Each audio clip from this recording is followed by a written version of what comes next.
അപ്പൊ ഇന്നത്തെ ടോപ്പിക്ക് പരിശുദ്ധ അമ്മയുടെ സ്വർഗാരോപണം. എന്താ ടോപ്പിക്ക്? പരിശുദ്ധ അമ്മയുടെ സ്വർഗാരോപണം. August 15 feast of the assumption of the holy mother. പരിശുദ്ധ അമ്മ സ്വർഗത്തിലേക്ക് എടുക്കപ്പെട്ടു.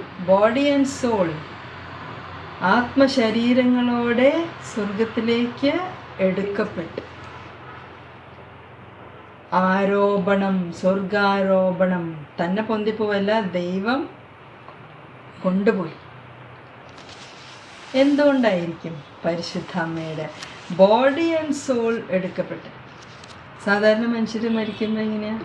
ബോഡി നമ്മളിവിടെ അടക്കും അല്ലേ? സോള് ബോഡിയിൽ നിന്ന് സെപ്പറേറ്റ് ആയിട്ട്